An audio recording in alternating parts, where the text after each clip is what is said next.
বাংলাদেশের খাবার দাবার শেষ হতে চলল। এতদিন খাবার টেবিলে বসলে আমার একদমই মনে হয় নাই আমি দেশের বাহিরে আছি। আসসালামু আলাইকুম, সবাই কেমন আছেন? আশা করতেছি আল্লাহর রহমতে সবাই ভালো আছেন। আলহামদুলিল্লাহ আমিও ভালো আছি। বাংলাদেশ থেকে আসার সময় আমার আম্মা কাঁচা হাঁস দিয়ে দিয়েছিলেন তার জামাইয়ের জন্য। তো আজকে হচ্ছে হাঁসের মাংসের যে শেষ প্যাকেটটা ছিল সেটাই রান্না করব। হাঁসের মাংস রান্না করার আগে আমি বরাবরই চেষ্টা করি সব মশলাপাতি মেখে তারপর হাঁসটাকে ভালো মতো ম্যারিনেট করে রাখার জন্য, কিন্তু হাঁস থেকে যে একটা আষ্টে গন্ধ থাকে সেটা কিন্তু দূর হয়ে যায়। তো যাই হোক, এখন আমি হচ্ছে আদা বাটা, রসুন বাটা, ধনিয়া, জিরার গুঁড়া, হলুদ, মরিচ, লবণ, টক দই, তারপর পেঁয়াজ কুচি, এগুলো সব কিছু একসাথে দিয়ে দিই। মশলাপাতি মেখে মেরিনেট করে রান্না করা হাঁসের মাংসের স্বাদটা কিন্তু অন্য রকমের মজা হয়। আর কেন জানি আমার কাছে এইভাবে রান্না করতেই বেশি ভালো লাগে, স্বাদটাও দ্বিগুণ। তো যাই হোক, আমি সবগুলো উপকরণ একসাথে দিয়ে ভালো মতো হাঁসের মাংসটাকে মেখে ঝুঁকে নিচ্ছি।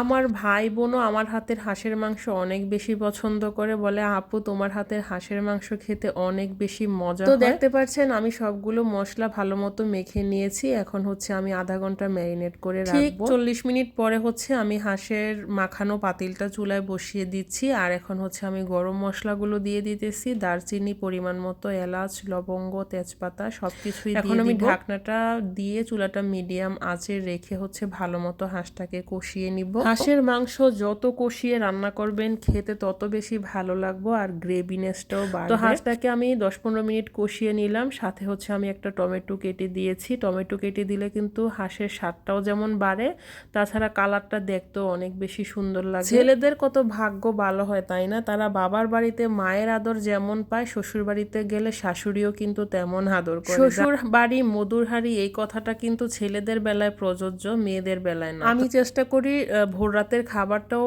ইফতারের সাথে একই সাথে রেডি করে ফেলার জন্য। ইফতারের পরে আমার আসলে রান্না করে কাজ করতে তত একটা ভালো লাগে না। এই জন্য আমি হাঁসের মাংসটাও রান্না করতেছি, পাশাপাশি ইফতারের জন্য পেঁয়াজু বানাবো সেটাও রেডি করে নিতেছি। আপনারা দেখতে পাচ্ছেন মাশাআল্লাহ আমার হাঁসের কালারটা কত সুন্দর এসেছে, আর তো গ্রান আসতেছিল, মানে গ্রানে পুরা ঘর মোমো করতেছে। আমার হাজবেন্ড তো অফিস থেকে এসে বলে যে কারা যেন আজকে মাংস রান্না করতেছে, এত সুন্দর স্মেল আসতেছে, বাহিরে দাঁড়ানোই যাচ্ছে না। বুঝতেই পারে নাই যে আমাদের বাসায় হাঁসের মাংস রান্না হচ্ছে। তো তারপরে বাসায় এসে পাতিল উল্টিয়ে যখন দেখে যে আমাদের বাসায় হাঁসের মাংস রান্না হয়েছে, তখন তার খুশি আর কি। তো এরই মধ্যে আমার রান্নাটা হয়ে গেছে। এখন হচ্ছে আমি একটু ভাজা জিরার গুঁড়া দিয়ে দিতেছি, আর মাংসর মধ্যে ভাজা জিরার গুঁড়াটা সবার শেষে দিলে কিন্তু খুবই সুন্দর একটা স্মেল। আজকে আমি হাঁসের মাংসর সাথে একটু পোলাও করব, আর আমি কিভাবে পোলাওটা করি সেটা একটুখানি ভিডিও আপনাদের সাথে শেয়ার করব। আমি প্রথমে একটা প্যানে তেল আর পেঁয়াজ কুচি দিয়ে বেরেস্তা করে নিয়েছি, আর বেরেস্তাটাকে আমি উঠিয়ে আলাদা করে রেখেছি। বেরেস্তা ভাজার পর অবশিষ্ট তেলের মধ্যে আমি ফুটন্ত